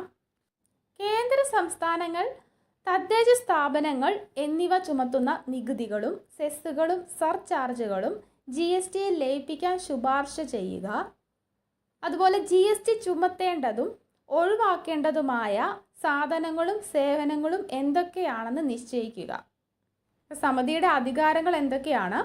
കേന്ദ്ര സംസ്ഥാനങ്ങൾ അതുപോലെ തദ്ദേശ സ്ഥാപനങ്ങൾ ഇവർ ചുമത്തുന്ന നികുതികളും സെസ്സുകളും സർചാർജുകളും ജി എസ് ടി ലയിപ്പിക്കാൻ ശുപാർശ ചെയ്യുക. പിന്നെന്താണ്? ജി എസ് ടി ചുമത്തേണ്ടതും ഒഴിവാക്കേണ്ടതുമായിട്ടുള്ള സാധനങ്ങളും സേവനങ്ങളും എന്തൊക്കെയാണെന്ന് നിശ്ചയിക്കുക. പ്രധാനപ്പെട്ട പോയിന്റ്സ് ഞാൻ ഒന്നുകൂടെ പറയാം. 2016 101 ഭേദഗതിയിലൂടെ ജി എസ് ടി അവതരിപ്പിക്കുന്നു. ജി എസ് ടി നിലവിൽ വരുന്നത് 2017 ജൂലൈ 1. അതുപോലെ ജി എസ് ടി കൗൺസിൽ നിലവിൽ വരുന്നത് എന്നാണ്? 2016 സെപ്റ്റംബർ 15. ജി എസ് ടിയെ പറ്റി പ്രതിപാദിക്കുന്ന article 246A. G S T കൗൺസിലിനെ പറ്റി പ്രതിപാദിക്കുന്ന ആർട്ടിക്കിൾ 279A. പിന്നീട് ഓർത്തിരിക്കേണ്ടത് ആ സമിതിയിൽ ആരൊക്കെയാണ് ഉണ്ട് എന്നുള്ളതാണ്. മനുഷ്യാവകാശ കമ്മീഷൻ. മനുഷ്യാവകാശ കമ്മീഷൻ എന്നത് ഒരു സ്റ്റാറ്റ്യൂട്ടറി ബോഡിയാണ്. മനുഷ്യാവകാശ കമ്മീഷൻ നിലവിൽ വരുന്നത് മനുഷ്യാവകാശ സംരക്ഷണ നിയമം വഴിയാണ്. മനുഷ്യാവകാശ സംരക്ഷണ നിയമം നിലവിൽ വന്നത് എന്നാണ്? മനുഷ്യാവകാശ സംരക്ഷണ നിയമം നിലവിൽ വരുന്നത് 1993 സെപ്റ്റംബർ 28. അപ്പം മനുഷ്യാവകാശ കമ്മീഷൻ നിയമം നിലവിൽ വരുന്നതാണ് 1993 സെപ്റ്റംബർ 28. 1993 മനുഷ്യാവകാശ സംരക്ഷണ നിയമം അനുസരിച്ച് ദേശീയ മനുഷ്യാവകാശ കമ്മീഷൻ നിലവിൽ വരുന്നതെന്നാണ്. ദേശീയ മനുഷ്യാവകാശ കമ്മീഷൻ നിലവിൽ വരുന്നത് 1993 ഒക്ടോബർ 12-നാണ്. 1993 ഒക്ടോബർ 12-ന്. അപ്പം മനുഷ്യാവകാശ സംരക്ഷണ നിയമം നിലവിൽ വരുന്നത് 1993 സെപ്റ്റംബർ 28-നും ദേശീയ മനുഷ്യാവകാശ കമ്മീഷൻ നിലവിൽ വരുന്നത് 1993 ഒക്ടോബർ 12-നുമാണ്. ദേശീയ മനുഷ്യാവകാശ കമ്മീഷന്റെ ആസ്ഥാനം എവിടെയാണ്? ദേശീയ മനുഷ്യാവകാശ കമ്മീഷന്റെ ആസ്ഥാനം മാനവ് അധികാർ ഭവൻ ന്യൂഡൽഹിയിലാണ്. മാനവ് അധികാർ ഭവൻ ന്യൂഡൽഹിയിലാണ് ആസ്ഥാനം. ദേശീയ മനുഷ്യാവകാശ കമ്മീഷൻ സംസ്ഥാനങ്ങളിൽ സംസ്ഥാന മനുഷ്യാവകാശ കമ്മീഷൻ, മനുഷ്യാവകാശ കോടതികൾ എന്നിവ സ്ഥാപിക്കുന്നതിനായിട്ടുള്ള നിയമം ഏതാണ്? ദേശീയ മനുഷ്യാവകാശ കമ്മീഷൻ, സംസ്ഥാന മനുഷ്യാവകാശ കമ്മീഷൻ, മനുഷ്യാവകാശ കോടതികൾ ഇതൊക്കെ സ്ഥാപിക്കുന്നതിനുള്ള ഒരു നിയമമുണ്ട്. അതേതാണ്? 1993 protection of human rights act ആണ്. എന്താണ്? മനുഷ്യാവകാശ സംരക്ഷണ നിയമമാണ്. ആക്ട് നമ്പർ 10 ഓഫ് 1994 എന്നറിയപ്പെടുന്നത് ഏത് നിയമമാണ്? ഈ നിയമം തന്നെയാണ്, മനുഷ്യാവകാശ സംരക്ഷണ നിയമം തന്നെയാണ്. Protection of human rights act 1993 ആണ്. ആക്ട് നമ്പർ 10 ഓഫ് 1994 എന്നറിയപ്പെടുന്നത്. അപ്പോൾ ഇതൊക്കെ ചോദിച്ച ചോദ്യങ്ങളാണ്. ആക്ട് നമ്പർ 10 ഓഫ് 1994 എന്നറിയപ്പെടുന്നത് ഏത് നിയമമാണ്? Protection of human rights act 1993 ആണ്. ഇന്ത്യയിലെ മനുഷ്യാവകാശങ്ങളുടെ കാവൽക്കാരൻ അല്ലെങ്കിൽ watch dog of human rights എന്നൊക്കെ അറിയപ്പെടുന്നത് ദേശീയ മനുഷ്യാവകാശ കമ്മീഷനാണ്. അപ്പം ഇന്ത്യയിലെ മനുഷ്യാവകാശങ്ങളുടെ കാവൽക്കാരൻ എന്നറിയപ്പെടുന്നത് ഏതാണ്? മനുഷ്യാവകാശ കമ്മീഷനാണ്. ദേശീയ മനുഷ്യാവകാശ കമ്മീഷനിലെ അംഗങ്ങളുടെ കാലാവധി എത്രയാണ്? 3 വർഷം അല്ലെങ്കിൽ 70 വയസ്സാണ്. 3 വർഷം അല്ലെങ്കിൽ 70 വയസ്സാണ് കാലാവധി. ദേശീയ മനുഷ്യാവകാശ കമ്മീഷനിൽ അംഗമായ ആദ്യ മലയാളി ആരാണ്? ദേശീയ മനുഷ്യാവകാശ കമ്മീഷനിൽ അംഗമായ ആദ്യ മലയാളി ഫാത്തിമ ബീവി ആണ്. ജസ്റ്റിസ് ഫാത്തിമ ബീവി ആണ്. ദേശീയ മനുഷ്യാവകാശ കമ്മീഷനിൽ അധ്യക്ഷനായ ആദ്യ മലയാളി ആരാന്ന് ചോദിച്ചാൽ KG ബാലകൃഷ്ണനാണ്. അധ്യക്ഷനായ ആദ്യ മലയാളിയാണ് KG ബാലകൃഷ്ണൻ. അപ്പം ദേശീയ മനുഷ്യാവകാശ കമ്മീഷനിൽ അംഗമായ ആദ്യ മലയാളി ഫാത്തിമ ബീവിയും ദേശീയ മനുഷ്യാവകാശ കമ്മീഷനിൽ അധ്യക്ഷനായ ആദ്യ മലയാളി KG ബാലകൃഷ്ണനുമാണ്. ദേശീയ മനുഷ്യാവകാശ കമ്മീഷനിലെ എക്സ് ഒഫീഷ്യോ അംഗങ്ങൾ ആരൊക്കെയാണ്? 7 പേരാണ് എക്സ് ഒഫീഷ്യോ അംഗങ്ങൾ. ദേശീയ പട്ടികജാതി കമ്മീഷൻ അധ്യക്ഷൻ, ദേശീയ പട്ടികവർഗ കമ്മീഷൻ അധ്യക്ഷൻ, ദേശീയ ന്യൂനപക്ഷ കമ്മീഷൻ അധ്യക്ഷൻ, ദേശീയ പിന്നാക്ക വിഭാഗ കമ്മീഷൻ അധ്യക്ഷൻ, ദേശീയ ബാലാവകാശ കമ്മീഷൻ അധ്യക്ഷൻ, ഭിന്നശേഷിക്കാർക്കുള്ള ചീഫ് കമ്മീഷണർ, ദേശീയ വനിതാ കമ്മീഷൻ അധ്യക്ഷ. ഇങ്ങനെ 7 മെമ്പേഴ്സാണ്, 7 എക്സ് ഒഫീഷ്യോ അംഗങ്ങളാണ് ഉള്ളത്. മനുഷ്യാവകാശ കമ്മീഷനിലെ ചെയർമാനെയും അംഗങ്ങളെയും നിയമിക്കുന്നതിനുള്ള ഒരു സമിതിയുണ്ട്. ആ സമിതിയിലെ അംഗങ്ങൾ ആരൊക്കെയാണ് എന്ന് നമുക്ക് നോക്കാം. ആരൊക്കെയാണ്? പ്രധാനമന്ത്രിയാണ് ഈ സമിതിയുടെ അധ്യക്ഷൻ എന്ന് പറയുന്നത്. പ്രധാനമന്ത്രി, ആഭ്യന്തരമന്ത്രി, ലോകസഭാ പ്രതിപക്ഷ നേതാവ്, രാജ്യസഭാ പ്രതിപക്ഷ നേതാവ്, ലോകസഭാ സ്പീക്കർ, രാജ്യസഭാ ഉപാധ്യക്ഷൻ. മനുഷ്യാവകാശ കമ്മീഷൻ അധ്യക്ഷനെ അംഗങ്ങളെ നിയമിക്കുന്ന സമിതിയാണ്. സമിതിയിലെ അംഗങ്ങൾ ആരൊക്കെയാണ്? പ്രധാനമന്ത്രി, ആഭ്യന്തരമന്ത്രി, ലോകസഭാ പ്രതിപക്ഷ നേതാവ്, രാജ്യസഭാ പ്രതിപക്ഷ നേതാവ്, ലോകസഭാ സ്പീക്കർ, രാജ്യസഭാ ഉപാധ്യക്ഷൻ. ഇത്രയും പേരാണ്. മൊത്തം 6 അംഗങ്ങളാണ് ഉള്ളത്. മനുഷ്യാവകാശ സംരക്ഷണ നിയമം പ്രധാനപ്പെട്ട സെഷനുകൾ നോക്കാം. ചോദിച്ചിട്ടുള്ള 3 സെഷനുകളാണ് ഇവിടെ പറയുന്നത്. സെഷൻ 3 ദേശീയ മനുഷ്യാവകാശ കമ്മീഷൻ സ്ഥാപിക്കുന്നതിനെ കുറിച്ച് പറയുന്നു. സെഷൻ 3 ദേശീയ മനുഷ്യാവകാശ കമ്മീഷൻ സ്ഥാപിക്കുന്നതിനെ കുറിച്ച് പറയുന്നു. സെഷൻ 4 മനുഷ്യാവകാശ കമ്മീഷൻ ചെയർപേഴ്സണെയും അംഗങ്ങളെയും നിയമിക്കുന്നത് സംബന്ധിച്ച വ്യവസ്ഥകൾ ഉൾക്കൊള്ളിച്ചിരിക്കുന്നു. സെഷൻ 5 ചെയർപേഴ്സണെയും അംഗങ്ങളെയും നീക്കം ചെയ്യുന്നതും രാജിവെക്കുന്നതും സംബന്ധിച്ച വ്യവസ്ഥകൾ ഉൾക്കൊള്ളിച്ചിരിക്കുന്നു. ഈസി അല്ലേ? സെഷൻ 3 ദേശീയ മനുഷ്യാവകാശ കമ്മീഷനെ കുറിച്ച്, സെഷൻ 4 അധ്യക്ഷനെയും അതുപോലെ അംഗങ്ങളെയും നിയമിക്കുന്നതിനെ പറ്റി, 5 നീക്കം ചെയ്യുന്നതിനെ പറ്റി. അപ്പോൾ നിയമിക്കുന്നതും നീക്കം ചെയ്യുന്നതൊക്കെ ആരാണ്? രാഷ്ട്രപതിയാണ്. മനുഷ്യാവകാശ കമ്മീഷൻ അധ്യക്ഷനെയും അംഗങ്ങളെയും നീക്കം ചെയ്യുന്നതും നിയമിക്കുന്നതും രാഷ്ട്രപതിയാണ്. കേരള സംസ്ഥാന മനുഷ്യാവകാശ കമ്മീഷൻ നോക്കാം. രൂപീകരിക്കുന്നത് 1998 ഡിസംബർ 11-നാണ്. ദേശീയ മനുഷ്യാവകാശ കമ്മീഷൻ എന്നാണ് രൂപീകരിച്ചത്? 1993 ഒക്ടോബർ 12-നാണ്. കേരള സംസ്ഥാന മനുഷ്യാവകാശ കമ്മീഷൻ രൂപീകരിക്കുന്നത് 1998 ഡിസംബർ 11-നാണ്. ആദ്യ അധ്യക്ഷൻ എം പരീതുപിള്ളയായിരുന്നു, ജസ്റ്റിസ് എം പരീതുപിള്ള. ശുപാർശ ചെയ്യുന്ന കമ്മിറ്റിയിലെ അംഗങ്ങൾ. കേരള സംസ്ഥാന മനുഷ്യാവകാശ കമ്മീഷൻ അംഗങ്ങളെയും അധ്യക്ഷനെയും ശുപാർശ ചെയ്യുന്ന കമ്മിറ്റിയിലെ അംഗങ്ങൾ ആരൊക്കെയാണെന്നാണ് ഇനി നോക്കുന്നത്. ആരൊക്കെയാണ്? 4 പേരാണ്. മുഖ്യമന്ത്രി, ആഭ്യന്തരമന്ത്രി, നിയമസഭയിലെ പ്രതിപക്ഷ നേതാവ്, നിയമസഭാ സ്പീക്കർ. മുഖ്യമന്ത്രി, ആഭ്യന്തരമന്ത്രി, നിയമസഭയിലെ പ്രതിപക്ഷ നേതാവ്, നിയമസഭാ സ്പീക്കർ. ഇനി അംഗങ്ങളുടെയും അധ്യക്ഷൻ്റെയും കാലാവധിയാണ്. അംഗങ്ങളുടെയും അധ്യക്ഷൻ്റെയും കാലാവധി 3 വർഷം അല്ലെങ്കിൽ 70 വയസ്സാണ്. നിയമിക്കുന്നത് ഗവർണറാണ്, നീക്കം ചെയ്യുന്നത് പ്രസിഡന്റുമാണ്. അപ്പം മനുഷ്യാവകാശ കമ്മീഷൻ അധ്യക്ഷനെയും അംഗങ്ങളെയും നിയമിക്കുന്നത് ഗവർണറാണ്, നീക്കം ചെയ്യാനുള്ള അധികാരം രാഷ്ട്രപതിക്കാണ് ഉള്ളത്. ലോകത്താദ്യമായി വിവരാവകാശ നിയമം പാസ്സാക്കിയത് ഏത് രാജ്യമാണ്? ലോകത്താദ്യമായി വിവരാവകാശ നിയമം പാസ്സാക്കിയ രാജ്യം സ്വീഡനാണ്. ഇന്ത്യയിലെ ജനാധിപത്യത്തിൻ്റെ സൂര്യ തേജസ് എന്നറിയപ്പെടുന്ന നിയമം ഏതാണ്? ഇന്ത്യയിലെ ജനാധിപത്യത്തിൻ്റെ സൂര്യ തേജസ് എന്നറിയപ്പെടുന്ന നിയമമാണ് വിവരാവകാശ നിയമം. വിവരാവകാശ നിയമം പാസ്സാക്കുവാൻ പ്രവർത്തിച്ച സംഘടന ഏതാണ്? രാജസ്ഥാനിലെ മസ്ദൂർ കിസാൻ ശക്തി സംഗതൻ എന്ന് പറയുന്ന സംഘടനയാണ്. മസ്ദൂർ കിസാൻ ശക്തി സംഗതൻ എന്ന് പറയുന്ന സംഘടനയാണ് വിവരാവകാശ നിയമം പാസ്സാക്കുവാൻ പ്രവർത്തിച്ച സംഘടന. ഇതിന് നേതൃത്വം നൽകിയത് മസ്ദൂർ കിസാൻ ശക്തി സംഗതൻ എന്ന സംഘടനയ്ക്ക് നേതൃത്വം നൽകിയ വ്യക്തിയാണ് അരുണ റോയ്. വിവരാവകാശ നിയമം സംബന്ധിച്ച ബില്ല് ലോകസഭ പാസ്സാക്കിയത് എന്നാണ്? 2005 മെയ് 11-നാണ്.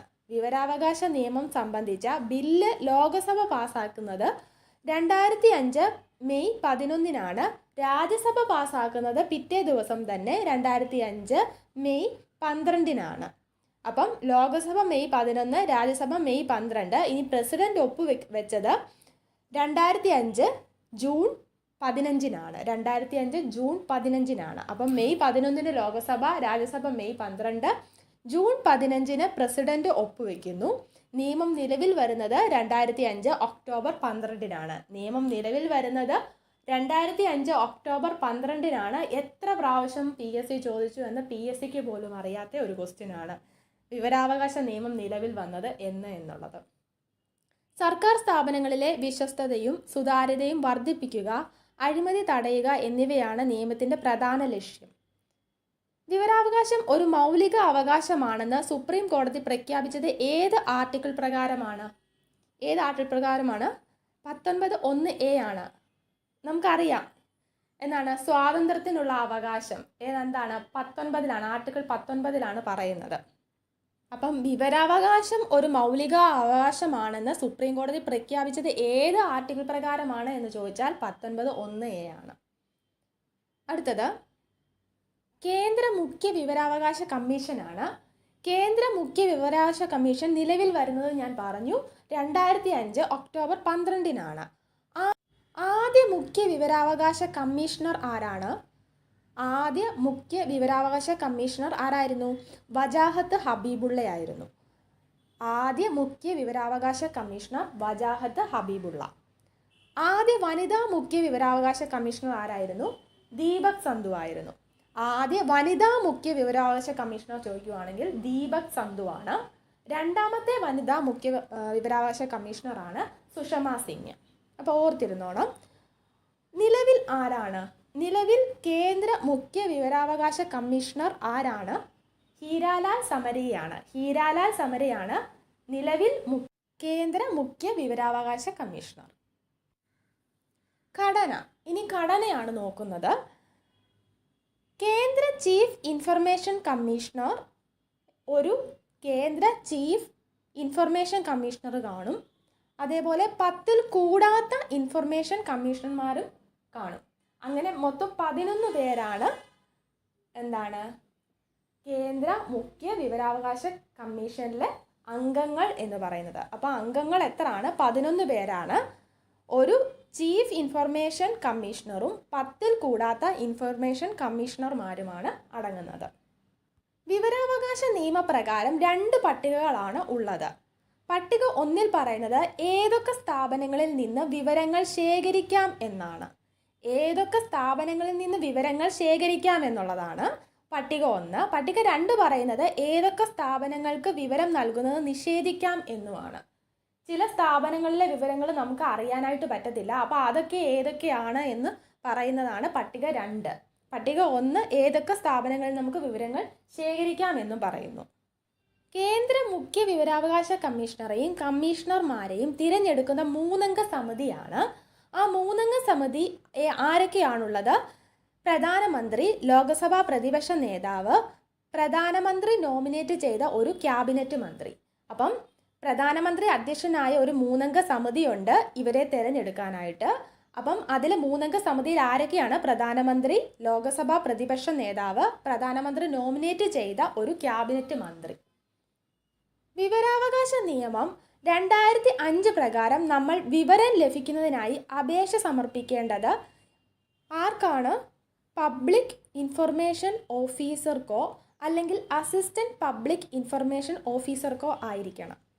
ഒന്നെങ്കിൽ പബ്ലിക് ഇൻഫർമേഷൻ ഓഫീസർക്ക് അല്ലെങ്കിൽ അസിസ്റ്റന്റ് പബ്ലിക് ഇൻഫർമേഷൻ ഓഫീസറിനാണ്.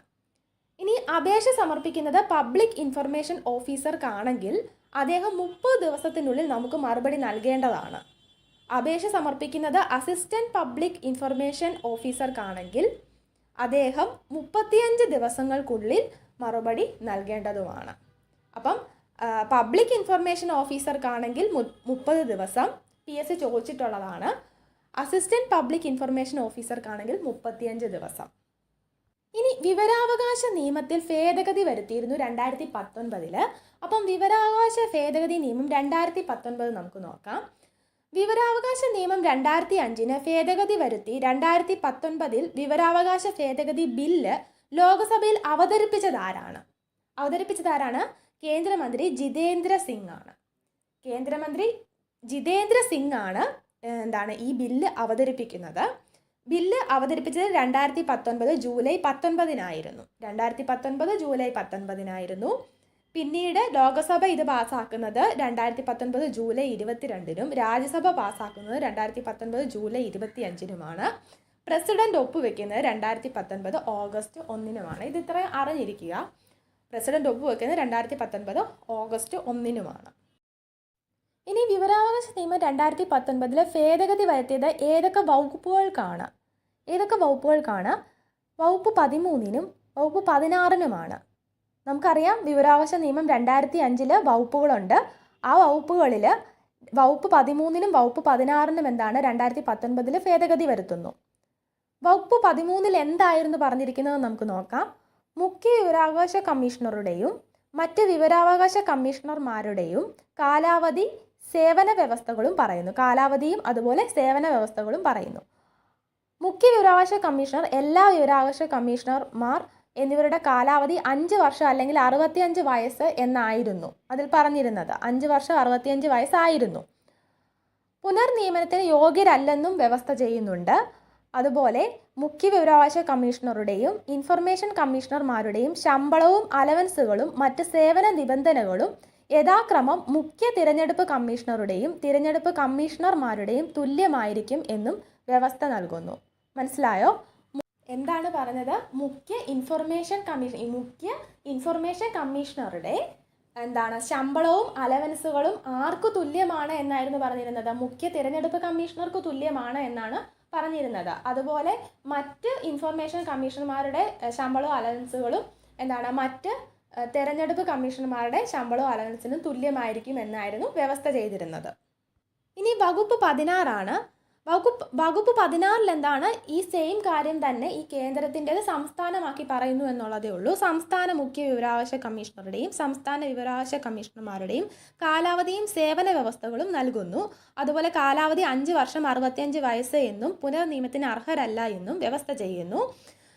സംസ്ഥാന മുഖ്യ വിവരാവകാശ കമ്മീഷണർ, മറ്റ് വിവരാവകാശ കമ്മീഷണർമാർ എന്നിവരുടെ ശമ്പളവും അലവൻസുകളും മറ്റ് സേവന നിബന്ധനകളും വ്യവസ്ഥകളും യഥാക്രമം സംസ്ഥാന തിരഞ്ഞെടുപ്പ് കമ്മീഷണറുടെയും സംസ്ഥാന ഗവൺമെൻറ്റിൻ്റെ ചീഫ് സെക്രട്ടറിയുടെയും തുല്യമായിരിക്കും എന്നും വ്യവസ്ഥ ചെയ്യുന്നു.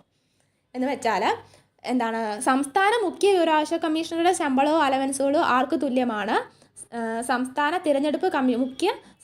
മുഖ്യ തിരഞ്ഞെടുപ്പ് കമ്മീഷണർക്ക് തുല്യമാണ്. സംസ്ഥാന മുഖ്യ തിരഞ്ഞെടുപ്പ് കമ്മീഷണറിൻ്റെ ആണ്. അതുപോലെ തന്നെ എന്താണ്, മറ്റ് സംസ്ഥാന വിവരാവകാശ കമ്മീഷണർമാരുടെ ശമ്പളവും അലവൻസുകളും ഗവൺമെൻറ്റിൻ്റെ ചീഫ് സെക്രട്ടറിയുടെ ശമ്പളത്തിന് തുല്യമായിരിക്കും എന്നും വ്യവസ്ഥ ചെയ്യുന്നു. വിവരാവകാശ നിയമ ഭേദഗതി നിയമം 2019 പ്രകാരം ദേശീയ സംസ്ഥാന മുഖ്യ വിവരാവകാശ കമ്മീഷണർമാരുടെയും മറ്റ് വിവരാവകാശ കമ്മീഷണർമാരുടെയും കാലാവധി, ശമ്പളം, അതുപോലെ ആനുകൂല്യങ്ങൾ ഇതെല്ലാം തീരുമാനിക്കുന്നത് കേന്ദ്ര സർക്കാരാണ് എന്ന് ആക്കി. മനസ്സിലായോ? അപ്പം വകുപ്പ് 13ലും 14ലും എന്തൊക്കെയായിരുന്നു പറഞ്ഞിരുന്നത് എന്ന് നമ്മൾ നോക്കി. എന്താണ്, അത് ഭേദഗതി വരുത്തി എന്ന് പറഞ്ഞു. അപ്പോൾ ഭേദഗതി വരുത്തിയത് എങ്ങനെയാണ്? ഈ ശമ്പളവും അതുപോലെ ആനുകൂല്യങ്ങളും അതുപോലെ അവരുടെ കാലാവധി ഒക്കെ തീരുമാനിക്കുന്നത് ഇനി കേന്ദ്ര സർക്കാർ ആയിരിക്കും എന്നുള്ളതാണ് ഭേദഗതി വരുത്തിയത്. അതുപോലെ കാലാവധി 3 വർഷമാക്കി ചുരുക്കുകയും ചെയ്തു. ഇനി പ്രധാന സെഷനുകളാണ് നോക്കുന്നത്. ഇത് എപ്പോഴും PSC ഇപ്പോൾ ചോദിച്ചുകൊണ്ടിരിക്കുന്നതാണ്. സെഷൻ 2F എന്ന് പറയുന്നത് വിവരങ്ങൾ എന്തൊക്കെ രൂപത്തിൽ ശേഖരിക്കാമെന്നും വിവരങ്ങൾ ശേഖരിക്കാനുള്ള അവകാശമാണ് വിവരാവകാശം എന്നും പറയുന്നു. സെഷൻ 2Fൽ എന്താണ് പറയുന്നത്? വിവരങ്ങൾ ഏതൊക്കെ രൂപത്തിൽ ശേഖരിക്കാമെന്ന് പറയുന്നു. ഫയലുകളായിട്ട് അങ്ങനെ കുറേ പറയുന്നുണ്ട്. പിന്നെ അതുപോലെ ഞാൻ ഡീറ്റെയിൽ ആയിട്ട് കൊടുത്തിട്ടില്ല. അതുപോലെ വിവരങ്ങൾ ശേഖരിക്കാനുള്ള അവകാശമാണ് വിവരാവകാശം എന്നും പറയുന്നു. അടുത്തത് സെഷൻ 8 ആണ്. ചില വിവരങ്ങൾ വെളിപ്പെടുത്തുന്നതിൽ നിന്ന് ഒഴിവാക്കിയിട്ടുണ്ട്. അത് ഏതൊക്കെയെന്ന് പറയുന്നത് സെഷൻ 8ലാണ്. സെഷൻ 8ൽ എന്തൊക്കെയാണ് പറയുന്നത്? വിവരങ്ങൾ വെളിപ്പെടുത്തുന്നതിൽ നിന്ന് ഏതൊക്കെ വിവരങ്ങളാണ് വെളിപ്പെടുത്തുന്നതിൽ നിന്ന് ഒഴിവാക്കിയിട്ടുള്ളത് എന്ന് പറയുന്നു. സെഷൻ 9 വിവരങ്ങൾ നിരസിക്കാനുള്ള മറ്റു ചില കാരണങ്ങളാണ് പറയുന്നത്. സെഷൻ 11 മൂന്നാം കക്ഷി വിവരങ്ങളാണ് പറയുന്നത്. കേരള സംസ്ഥാന വിവരാവകാശ കമ്മീഷനാണ് അടുത്തത് നോക്കുന്നത്.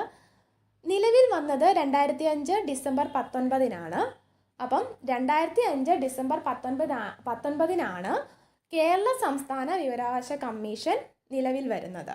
ആദ്യ മുഖ്യ വിവരാവകാശ കമ്മീഷണർ ആരാണ്? പാലാട്ട് മോഹൻദാസ് ആണ്. നിലവിലത്തെ മുഖ്യ വിവരാവകാശ കമ്മീഷണർ ആരാണ്? കേരള സംസ്ഥാന മുഖ്യ വിവരാവകാശ കമ്മീഷണർ ആരാണ്? വി ഹരി നായരാണ്. നമ്മൾ കേന്ദ്രത്തിലെ പറഞ്ഞിരുന്നു കേന്ദ്ര മുഖ്യ വിവരാവകാശ കമ്മീഷണർ ആരാണ്? ഹീരാലാൽ സമരിയാണ്. ഇവർ രണ്ടുപേരും പുതുതായിട്ട് വന്നതാണ്. അപ്പം ഓർത്തിരുന്നോണം, കറണ്ട് അഫയേഴ്സ് ആണ്. നിലവിൽ കേരള സംസ്ഥാന വിവരാവകാശ കമ്മീഷണർ ആരാണ്? മുഖ്യ സംസ്ഥാന വിവരാവകാശ കമ്മീഷണർ ആരാണ്? വി ഹരി നായരാണ്.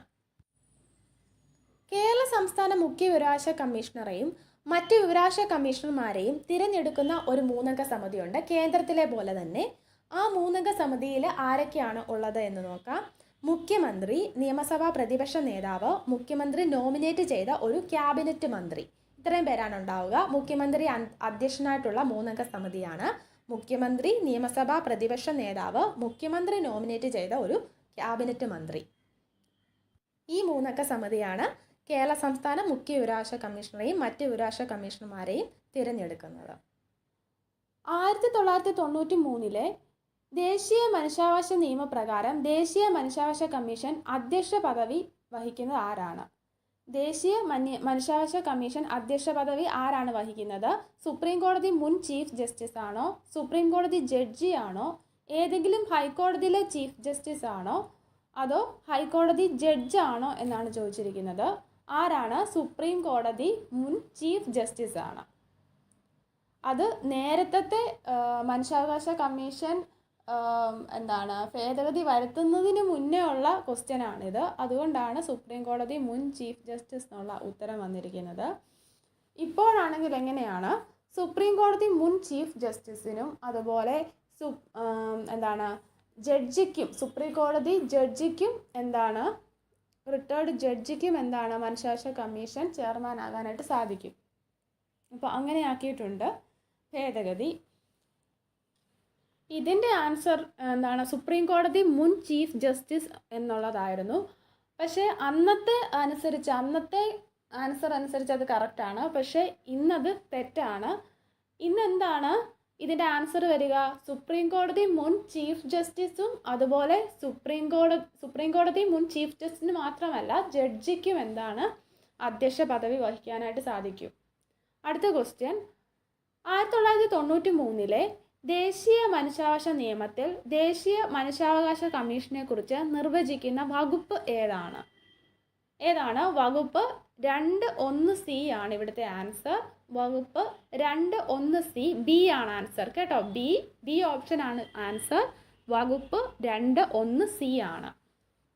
ദേശീയ മനുഷ്യാവകാശ കമ്മീഷൻ വാർഷിക പ്രത്യേക റിപ്പോർട്ടുകൾ ആർക്കാണ് സമർപ്പിക്കുന്നത്? വാർഷിക റിപ്പോർട്ടും അതുപോലെ പ്രത്യേക റിപ്പോർട്ടുകളും ആർക്കാണ് സമർപ്പിക്കുന്നത് എന്നാണ് ചോദിച്ചിരിക്കുന്നത്. ആരാണ് ദേശീയ മനുഷ്യാവകാശ കമ്മീഷൻ റിപ്പോർട്ട് സമർപ്പിക്കുന്നത്? ആർക്കാണ്? ഓപ്ഷൻ സി ആണ് ആൻസർ. കേന്ദ്ര സംസ്ഥാന സർക്കാരുകൾക്കാണ്, രാഷ്ട്രപതിക്കല്ല. സി ആണ് ആൻസർ. കേന്ദ്ര സംസ്ഥാന സർക്കാരുകൾക്കാണ്. ദേശീയ മനുഷ്യാവകാശ കമ്മീഷൻ അംഗങ്ങളെ നിയമിക്കുന്ന പ്രക്രിയയിൽ ആകുന്നവർ ആരൊക്കെയാണ്? ഈ പ്രക്രിയയിൽ പങ്കെടുക്കുന്നവർ ആരൊക്കെയാണ് എന്നാണ് ചോദിച്ചിരിക്കുന്നത്. പ്രധാനമന്ത്രി, രാഷ്ട്രപതി, കേന്ദ്ര നിയമമന്ത്രി, കേന്ദ്ര ആഭ്യന്തരമന്ത്രി. ഓപ്ഷൻസ് ഞാൻ വായിക്കാം. 1, 2, 4, 2, 4, 1, 2, 1, 2, 3, 4 എന്നുള്ളതാണ് ഓപ്ഷൻസ്. അപ്പോൾ ഇതിലേതാണ് ഓപ്ഷൻ വരുന്നത്? എ ആണോ, ബി ആണോ, സി ആണോ, ഡി ആണോ? നമുക്കറിയാം പ്രധാനമന്ത്രി എന്തായാലും അംഗമാണ്. പിന്നെ നിയമിക്കുന്നത് ആരാണ്? രാഷ്ട്രപതിയാണ്. അപ്പോൾ രാഷ്ട്രപതിയും അതിൽ പങ്കെടുക്കുന്നുണ്ട്. പിന്നെ ആരാണ്? കേന്ദ്ര നിയമമന്ത്രി ഉണ്ടോ? ഇല്ല, കേന്ദ്ര നിയമമന്ത്രി ഇല്ല. പിന്നെ ഉള്ളത് എന്താണ്? കേന്ദ്ര ആഭ്യന്തരമന്ത്രി, അത് ഉണ്ട്. അപ്പം ആരൊക്കെയാണ്? പ്രധാനമന്ത്രി, രാഷ്ട്രപതി, കേന്ദ്ര ആഭ്യന്തരമന്ത്രി എന്നുള്ളതാണ് ആൻസർ. 1, 2, 4 എന്നുള്ളത് എ ഓപ്ഷനാണ് ഇവിടെ ആൻസർ. മനുഷ്യാവകാശ കമ്മീഷനിലെ ചെയർമാനെ അംഗങ്ങളെ നിയമിക്കുന്നതിനുള്ള സമിതിയിലെ അംഗങ്ങൾ നമ്മൾ പഠിച്ചതാണ്. ആരൊക്കെയായിരുന്നു? പ്രധാനമന്ത്രി, ആഭ്യന്തരമന്ത്രി, ലോകസഭയിലെയും രാജ്യസഭയിലെയും പ്രതിപക്ഷ നേതാക്കൾ, ലോകസഭാ സ്പീക്കർ, രാജ്യസഭ ഉപാധ്യക്ഷൻ, പിന്നെ നിയമിക്കുന്നത് രാഷ്ട്രപതി. ഇത് പഠിച്ചിരുന്നു. അപ്പോൾ ഇത് അറിയാവുന്നവർക്ക് ഇതിൻ്റെ ഉത്തരം കിട്ടും. അടുത്ത ക്വസ്റ്റ്യൻ, സംസ്ഥാന മനുഷ്യാവകാശ കമ്മീഷനുമായി ബന്ധപ്പെട്ട താഴെ കൊടുത്തിരിക്കുന്നവയിൽ ശരിയായ പ്രസ്താവന ഏതാണ്? ശരിയായതാണ് ചോദിച്ചിരിക്കുന്നത്.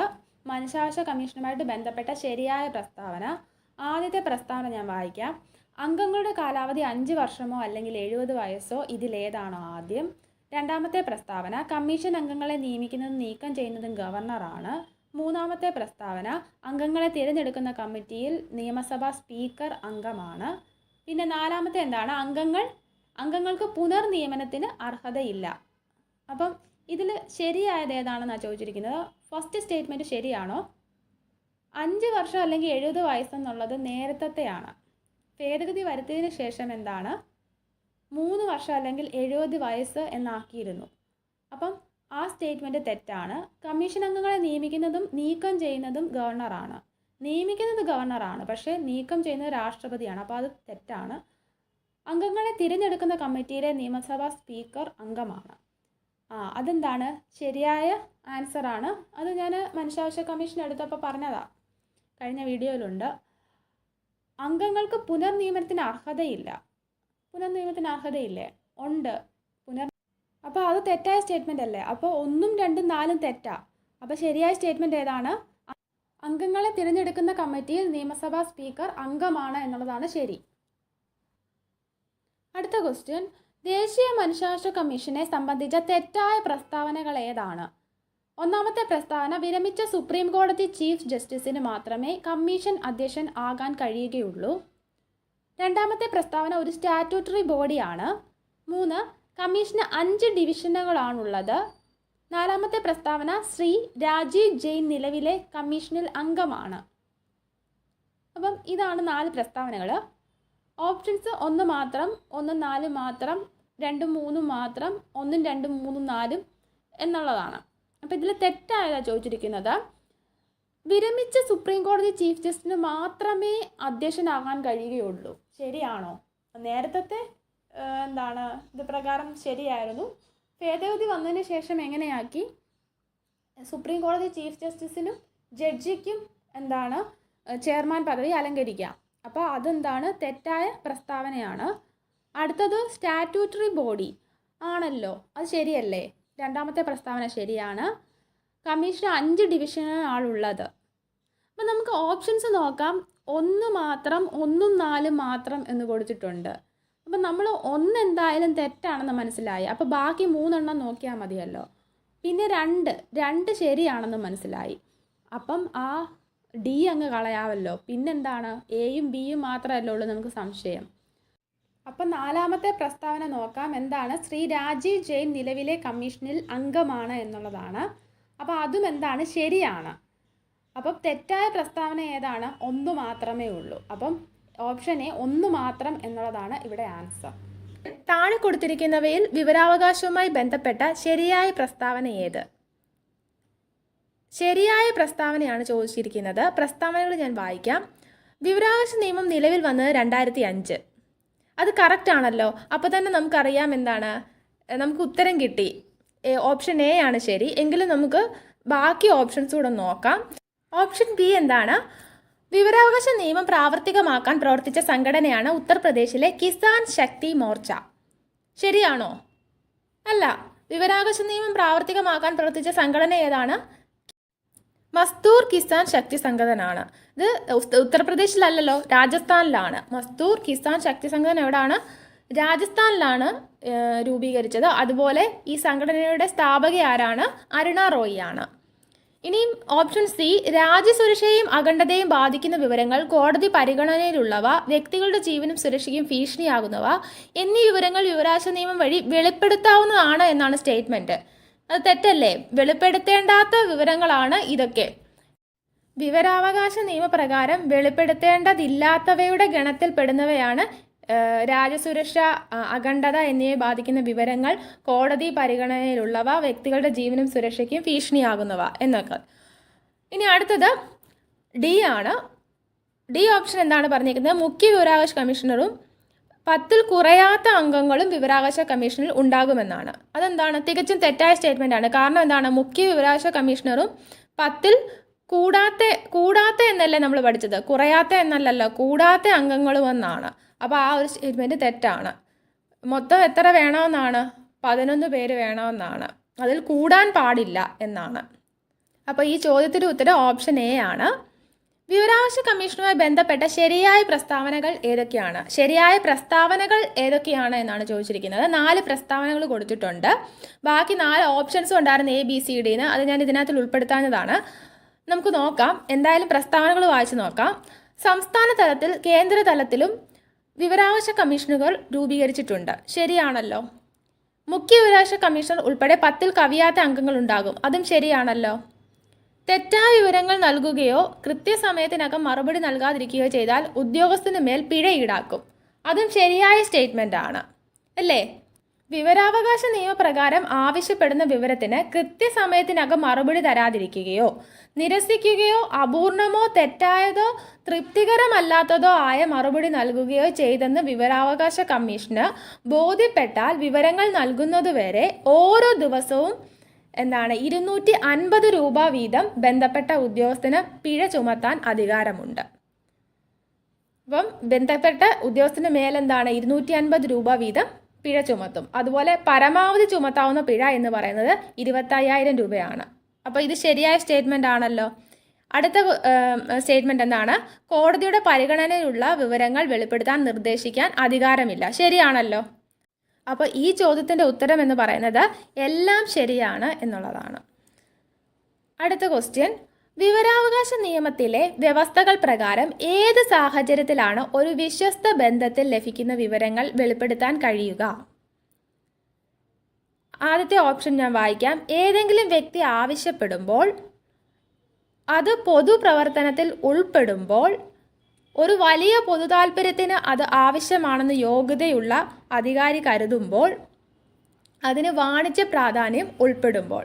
അപ്പോൾ ഇതാണ് 4 സ്റ്റേറ്റ്മെന്റ് എന്ന് പറയുന്നത്. അപ്പോൾ എന്താണ് ക്വസ്റ്റ്യൻ എന്ന് മനസ്സിലായോ? വിവരാവകാശ നിയമത്തിലെ വ്യവസ്ഥകൾ പ്രകാരം ഏത് സാഹചര്യത്തിലാണ് ഒരു വിശ്വസ്ത ബന്ധത്തിൽ ലഭിക്കുന്ന വിവരങ്ങൾ വെളിപ്പെടുത്താൻ കഴിയുക എന്നാണ് ചോദിച്ചിരിക്കുന്നത്. ഇതിൻ്റെ ആൻസർ എന്താണ്? ഓപ്ഷൻ സി ആണ്. ഒരു വലിയ പൊതു താല്പര്യത്തിന് അത് ആവശ്യമാണെന്ന് യോഗ്യതയുള്ള അധികാരി കരുതുമ്പോഴാണ് എന്താണ് അത് വെളിപ്പെടുത്താനായിട്ട് കഴിയുക. അല്ലെങ്കിൽ അത് വെളിപ്പെടുത്താൻ കഴിയുകയില്ല. ഏതെങ്കിലും വ്യക്തി ആവശ്യപ്പെടുമ്പോൾ വെളിപ്പെടുത്താൻ പറ്റുമോ? ഇല്ല. അത് പൊതുപ്രവർത്തനത്തിൽ ഉൾപ്പെടുമ്പോൾ പറ്റുമോ? ഇല്ല. അതിന് വാണിജ്യ പ്രാധാന്യം ഉൾപ്പെടുമ്പോൾ ഇല്ല, അതും പറ്റത്തില്ല. അപ്പോൾ അത് മൂന്നും ശരിയായ സ്റ്റേറ്റ്മെൻ്റ് അല്ല. ഓപ്ഷൻ സി ആണ് ശരിയായ സ്റ്റേറ്റ്മെൻറ്റ്. വിവരാവകാശ നിയമം 2005 നിലവിൽ വന്നപ്പോൾ റദ്ദാക്കപ്പെട്ട നിയമം ഏത് എന്ന് വെച്ചാൽ വിവരാവകാശ നിയമം 2005 മുൻഗാമി ഏത് എന്നും ചോദിക്കാം. അപ്പം ഈ ഓപ്ഷൻസ് ഞാനൊന്ന് വായിക്കാം. Option A freedom of information act 1995, option B freedom of information act 2002, option C freedom of information act 1976, option D freedom of information act 2001. ഏതാണ് answer? Freedom of information act 2002 ആണ് ആൻസർ. കാരണം എന്താണ്? വിവരാവകാശ നിയമം 2005 മുൻഗാമി എന്നറിയപ്പെടുന്നത് ഏതാണ്? ഫ്രീഡം ഓഫ് ഇൻഫർമേഷൻ ആക്ട് 2002 ആണ്. വിവരാവകാശ നിയമം 2005 നിലവിൽ വരുന്നതിന് മുൻപേ ഉണ്ടായിരുന്ന നിയമമാണ് ഫ്രീഡം ഓഫ് ഇൻഫർമേഷൻ ആക്ട് 2002. കേന്ദ്ര വിവരാവകാശ കമ്മീഷനിലെ അംഗങ്ങളുടെ നിയമനവുമായി ബന്ധപ്പെട്ട് താഴെ കൊടുത്തിരിക്കുന്നതിൽ ശരിയായ പ്രസ്താവനകൾ ഏവ? ശരിയായ പ്രസ്താവനകളാണ് ചോദിച്ചിരിക്കുന്നത്. അംഗങ്ങളുടെ നിയമനവുമായിട്ട് ബന്ധപ്പെട്ടാണ്. ആദ്യത്തെ സ്റ്റേറ്റ്മെൻറ്റ് ഞാൻ വായിക്കാം. അംഗങ്ങളെ നിയമിക്കുന്നത് രാഷ്ട്രപതിയാണ്. അത് നമുക്ക് എന്തായാലും അറിയാവുന്നതാണ്. ശരിയായ സ്റ്റേറ്റ്മെൻ്റ് ആണ്. അപ്പം നമുക്ക് എ ഓപ്ഷനും ബി ഓപ്ഷനും ഡി ഓപ്ഷനും ഒക്കെ ഒന്ന് നോക്കാം. എന്താണ് ഈ ACDയിൽ എന്താണ് 1 എന്നുള്ളതുണ്ട്. അപ്പോൾ ബി നമുക്കങ്ങ് ഒഴിവാക്കാം അല്ലേ? ബാക്കി നോക്കാം. 5 പേരടങ്ങുന്ന ഒരു കമ്മിറ്റിയാണ് അംഗങ്ങളുടെ പേരുകൾ രാഷ്ട്രപതിക്ക് ശുപാർശ ചെയ്യുന്നത്. 5 പേരടങ്ങുന്ന കമ്മിറ്റിയാണോ? അടുത്ത സ്റ്റേറ്റ്മെൻറ്റ് നോക്കാം. ഈ കമ്മിറ്റിയുടെ അധ്യക്ഷൻ പ്രധാനമന്ത്രിയാണ്. അതെന്തായാലും നമുക്കറിയാം, പ്രധാനമന്ത്രിയാണ്, നമ്മൾ പഠിച്ചിട്ടുള്ളതാണ്. ഒരു സമിതിയെ നമ്മൾ പഠിച്ചല്ലോ, ആ സമിതിയുടെ കാര്യമാണ് ഈ പറയുന്നത്. ഇനി 4ാമത്തെ സ്റ്റേറ്റ്മെൻറ്റ് എന്താണ്? ലോകസഭയുടെ പ്രതിപക്ഷ നേതാവ് ഇതിൽ അംഗമാണ്. ആണല്ലോ, ലോകസഭയുടെ പ്രതിപക്ഷ നേതാവ് ഇതിൽ അംഗമാണ്.